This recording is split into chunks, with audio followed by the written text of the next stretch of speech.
Hello everybody and welcome to Learn with Zenith Guru. My name is Pratyaksha Divedi and today we will be starting with Peninsular Rivers, which is a part of your 9th Geography's 3rd chapter Drainage. तो हमारी इससे पहले हमने क्या cover किया था? हमने Himalayan reverse के बारे में पढ़ा था. हमने एक बेसिक जो हमारा फिजिकल फॉर्मेशन होता है रिवर्स का उसके बारे में पढ़ा था, उसका कोर्स क्या होता है. और हमने जो एक बहुत इंपॉर्टेंट चीज पढ़ी थी वो क्या पढ़ी थी? हमारी पेरिनियल रिवर्स होती हैं जिनमें पूरे साल पानी होता है, और जो मोस्टली हमारे हिमालयन रिवर्स हैं वो पेरिनियल रिवर्स हैं.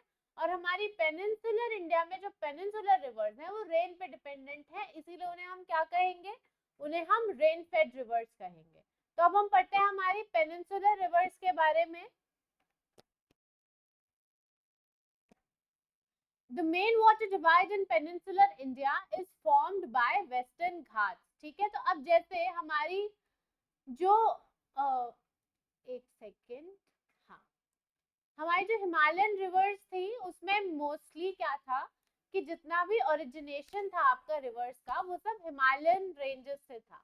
और जो हमारी पेनिनसुलर रिवर्स हैं इनका मोस्टली जो रिवर ओरिजिनेशन है वो कहाँ से है? वो वेस्टर्न घाट से है. ठीक है, most of the major rivers of peninsula such as the Mahanadi, the Godavari, the Krishna and the Kaveri flow eastwards and drain into the Bay of Bengal.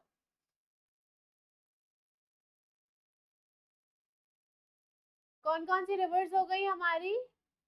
Mahanadi हो गई, Godavari, Krishna, Kaveri. They flow eastwards and drain into the Bay of Bengal. These rivers make deltas at their mouths. There are numerous small streams flowing west of the Western Ghats. The Narmada and Tapi are the only rivers which flow west and make estuaries. मैंने आप लोगों को बताया था, इसी का मैंने आप लोगों को एग्जाम्पल भी दिया था कि क्यों हम नर्मदा और तापी को एक्सेप्शन कंसिडर करते हैं, क्योंकि ये ईस्ट वेस्टवर्ड फ्लोइंग रिवर्स हैं and they drain into the Arabian Sea. The drainage basins of the peninsular rivers are comparatively smaller in size. ठीक है, unlike the Himalayan rivers Ganga, Brahmaputra, Indus, जिनका massive drainage basin है, जो हमारी peninsular rivers है उनका drainage basin काफी छोटा है साइज में. अब हम देखेंगे हमारी नर्मदा बेसिन के बारे में. नर्मदा कहाँ पे ओरिजिनेट होती है? अमरकंटक हिल्स में, मध्य प्रदेश के.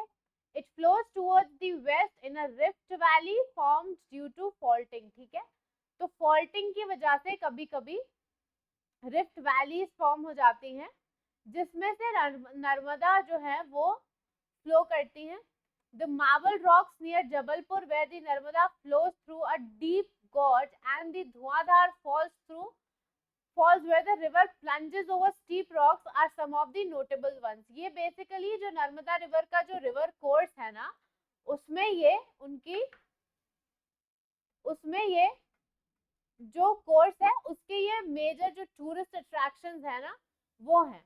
जैसे कि मार्बल रॉक्स हो गई, कहाँ पे? जबलपुर में, नर्मदा, और उसके बाद वहीं पे फॉर्म होते हैं आपके धुआंधार फॉल्स. तो दीज आर ब्यूटीफुल प्लेसेस. यहाँ पे संगमरमर की चट्टाने हैं एंड उनके through Narmada is flowing with a lot of speed.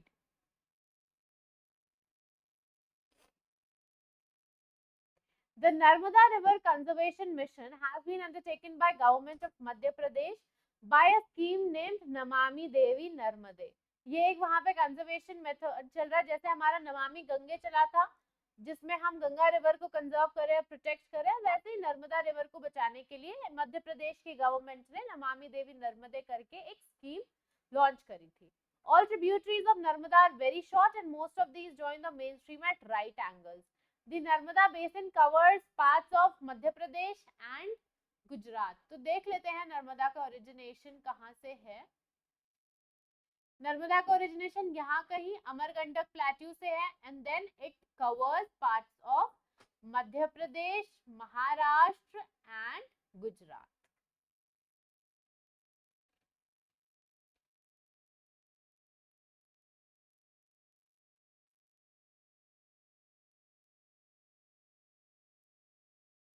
अब हम देखते हैं हमारे तापी बेसिन के बारे में, ठीक है। ये दोनों हमारे एक्सेप्शनल रिवर्स हैं, एक्सेप्शन में है जो वेस्ट फ्लोइंग रिवर्स हैं and they drain in the Arabian sea. बाकी सारी रिवर्स किधर ड्रेन होती हैं?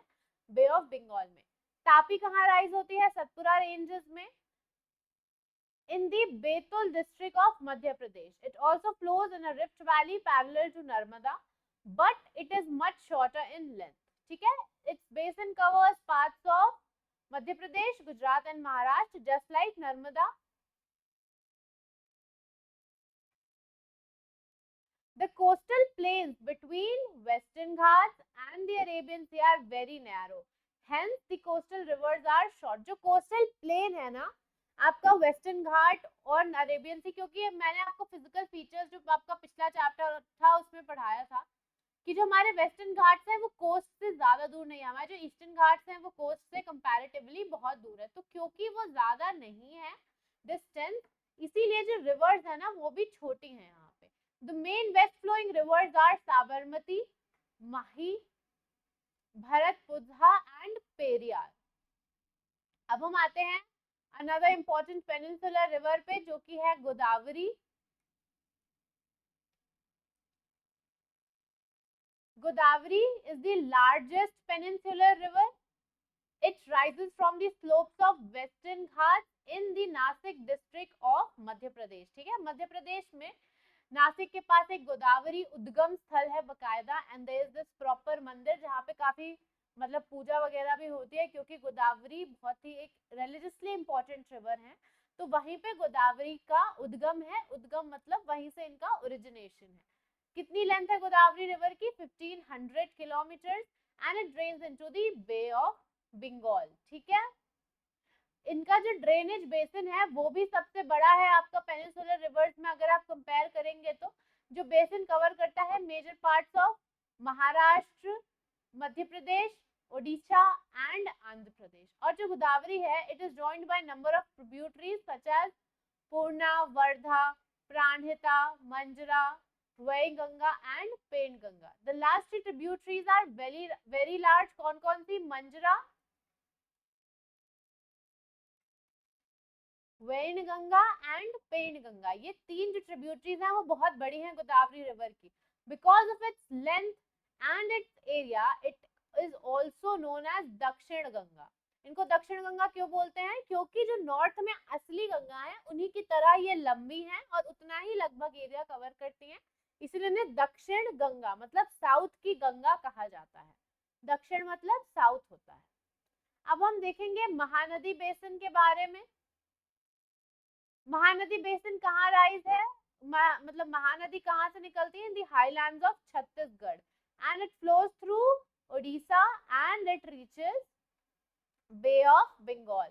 The length of the river is about 860 kilometre. उसका क्या क्या ड्रेनेज बेसिन है? Maharashtra, Chhattisgarh, Jharkhand and Orissa. Now we will see about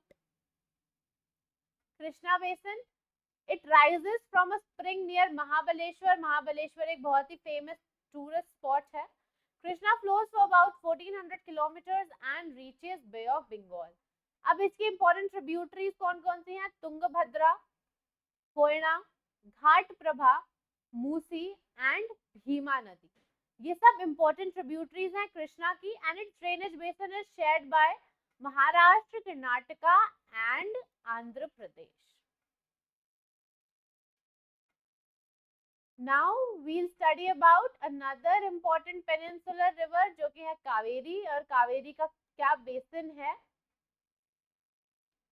The Kaveri rises in the Brahmagiri ranges of the Western Ghats and it reaches the Bay of Bengal in the south of Cuddalore in Tamil Nadu. अब ये देखिए, अभी तक इसके ऊपर हमने जितनी भी रिवर्स पढ़ी वो कहीं ना कहीं आपने सुनी होंगी, उनका एरिया पता होगा जो थोड़ा इजी होता है। But then the more we move towards the south तो थोड़ा डिफिकल्ट हो जाता है याद करना, इसीलिए यहाँ पे हम इसे प्रॉपर जो कीवर्ड्स हैं उनके साथ याद करेंगे। अब जो हमारा कावेरी का बेसिन है कहाँ राइज होता है? ब्रह्मगिरी रेंज में। कहाँ के? वेस्टर्न घाट्स के। और रीच करती है बे ऑफ बंगाल में in the south of Cuddalore in Tamil Nadu. कितनी लेंथ कवर करती हैं? 760 किलोमीटर मेन ट्रिब्यूटरीज कौन सी हैं? Amravati, Bhavani, Hemavati and Kabini. Its basin drains parts of Karnataka, Kerala and Tamil Nadu. ठीक है, अब देखते हैं यहाँ पे the Kaveri river makes the second biggest waterfall in the world known as Shiva Samudram fall. ठीक है, ये भी आपसे क्वेश्चन पूछ सकते हैं कि कौन सी रिवर बनाती है सबसे बड़ा वाटरफॉल या सबसे सेकंड लार्जेस्ट वाटरफॉल. तो कावेरी बनाती है सेकंड बिगेस्ट वाटरफॉल. यहाँ पे एक बहुत बड़ा hydro electric power generation programme भी चलता है जो सप्लाई करता from the falls is supplied to Mysuru, Bangalore and Kolar gold field. तो ये जो 3 जगह को बिजली मिलती है वो कावेरी नदी की बदौलत मिलती है. Besides these major rivers, there are some smaller rivers flowing towards the east. The Damodar, Brahmani, Baitarni and the Subarnarekha.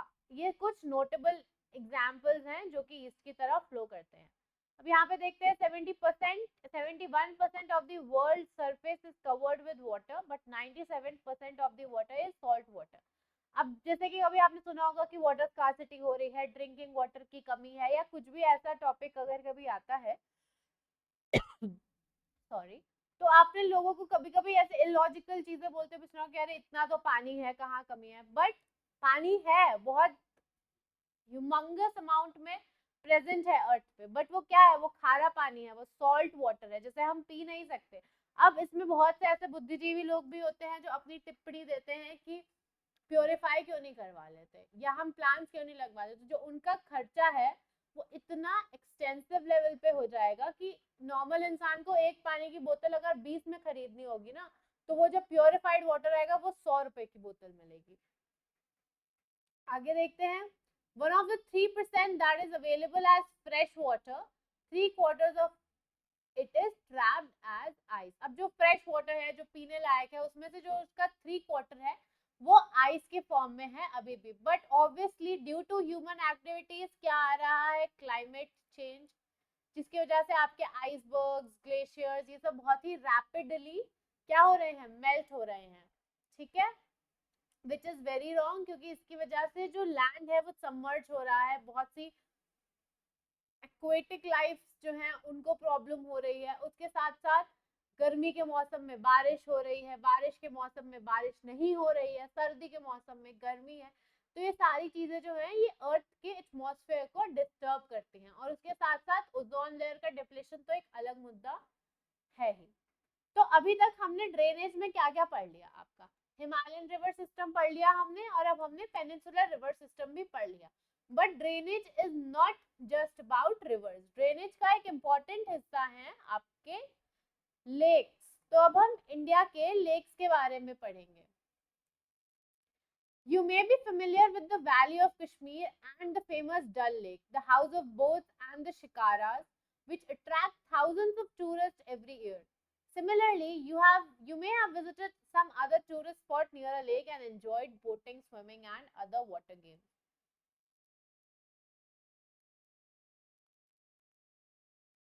Imagine that if Srinagar, Nainital and the tourist places did not have lake, would they have been attractive as they are today?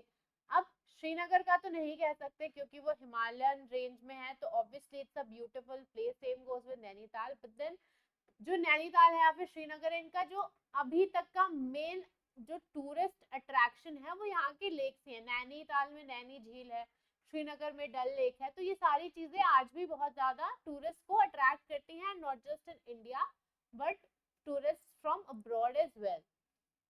यहाँ पे देखते हैं lakes of large extent are called seas, and the Caspian, the Dead and the Aral seas. तो जो हमने Caspian सी के बारे में पढ़ा है, डेड सी के बारे में पढ़ा है, एरल सीज के बारे में पढ़ा है, ये हैं basically lakes. They are not seas, but then इनका एक्सटेंट इतना बड़ा है कि हम इन्हें सीज बोलते हैं.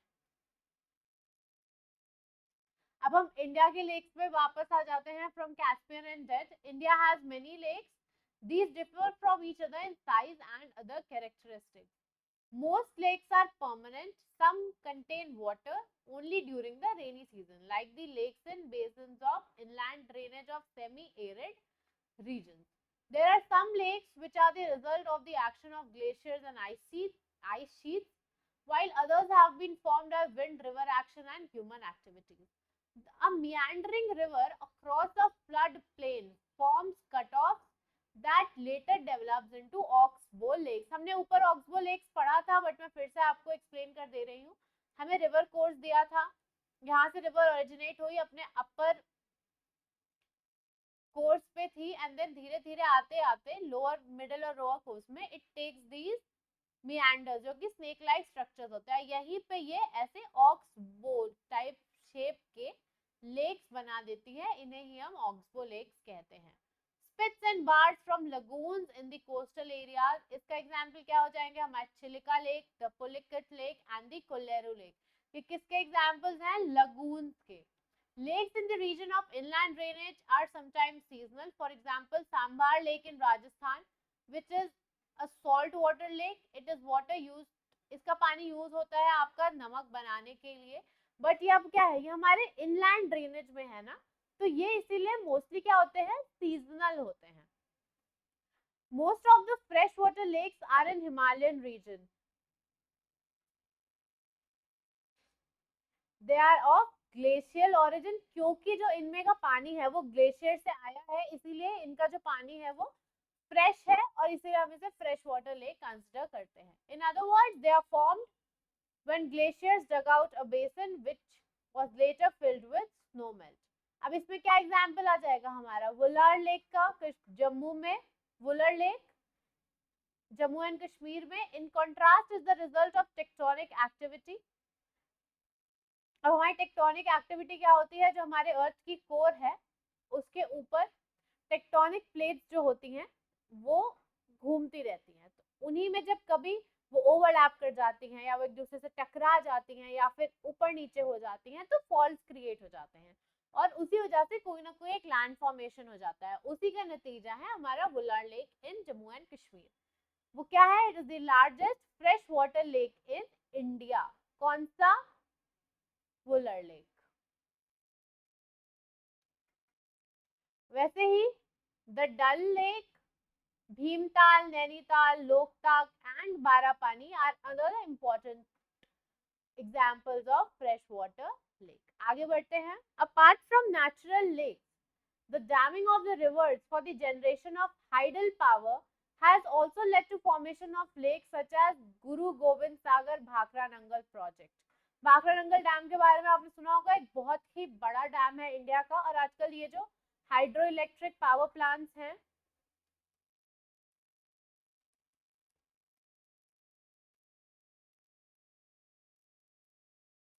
किसका एग्जाम्पल है? ये है रिन्यूएबल रिसोर्स का एग्जाम्पल. और इसीलिए आजकल लोग यहाँ से क्या पावर जनरेशन करते हैं, क्योंकि जब डैम्स में पानी छोड़ते हैं, ठीक है, तो बहुत ही स्पीड से पानी आता है, एंड देन नीचे एक टर्बाइन होती है, उस पर गिरता है, और वो टर्बाइन घूमती है, और उसी से फिर आपका फर्दर क्या होता है, इलेक्ट्रिसिटी प्रोड्यूस होती है. तो इसी में एग्जाम्पल दिया है आर्टिफिशियल लेक्स जो फॉर्म, वैसे नेचुरल लेक्स की बजाय जो ऐसे लेक्स फॉर्म हुए हैं, जैसे कि गुरु गोबिंद सागर लेक है. Lakes are of great value to human beings. A lake helps to regulate the flow of a river. During heavy rains, it prevents flooding, and during the dry season, it helps to maintain an even flow of water. तो ये आपके किस में आ जाएंगे? ये आपके importance of lakes के under आ जाएंगे.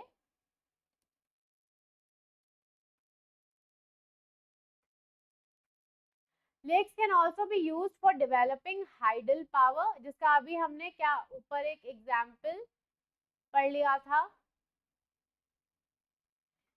They moderate the climate of the surroundings, maintain the aquatic ecosystem, enhance natural beauty, help develop tourism and provide recreation. अब देखते हैं, जैसे हमने लेक्स का ये आपका कंट्रीब्यूशन हो गया किसमें? इकोनॉमी में. वैसे ही रिवर्स का क्या कंट्रीब्यूशन होगा इकोनॉमी में? रिवर्स फंडामेंटल इंपॉर्टेंस है उनकी आपकी ह्यूमन हिस्ट्री में. River water from river is basic natural resource essential for human activities. Therefore, River banks have attracted settlers from ancient times. Using rivers for irrigation, navigation, hydropower generation is of special significance, particularly to a country like India, where agriculture is the major source of livelihood of majority of its population. अब ऐसे हम एक बहुत ही important river pollution जैसी problem के बारे में भी पढ़ लेते हैं और उसी के साथ फिर हमारा चैप्टर भी एंड हो जाएगा. Growing domestic, municipal, industrial and agriculture demand of water from rivers naturally affects the quality of life. अगर आपने दिल्ली में डॉक्यूमेंट्रीज देखी होंगी या फोटोज देखी होंगी किसकी, यमुना रिवर की, जिसमें पानी दिखता ही नहीं है, सिर्फ झाग झाग दिखता है, क्योंकि वो क्या है, वो इंडस्ट्रियल वेस्ट है. तो यमुना रिवर से ऑलमोस्ट पानी अब खत्म हो गया है. More and more water is being drained out of rivers, reducing their volume. On the other hand, a heavy load of untreated sewage and industrial effluents are emptied into the rivers. यहाँ पे आपको यमुना दिल्ली वाली का example आना चाहिए. This affects not only the quality of water but also the self-cleansing capacity of the river. और यहाँ पे आपको एक ये दिया है एक बॉक्स में, National River Conservation Plan हमारा. The river cleaning program in the country was initiated with the launching of the Ganga Action Plan in 1985. Ganga Action Plan expand हुआ था to cover other rivers under the National River Conservation Plan in the year 1995. और इसका major objectives क्या थे? Reverse की quality को improve करना, उनके मेजर वाटर सोर्स हैं क्योंकि वो कंट्री की, और उन पे कुछ भी अगर ऐसा काम हो रहा है जो उसमें पोल्यूशन ला रहा है या कुछ प्रॉब्लम हो रही है रिवर के जो एक्वेटिक एनिमल्स हैं या फिर रिवर की प्योरिटी को, तो उस पर एक्शन लेना प्रॉपर. तो इसी के साथ हमारा लेक्स और पेनिनसुलर रिवर्स भी खत्म होता है. Now I would like to end the video. Thank you for watching and stay connected to our channel.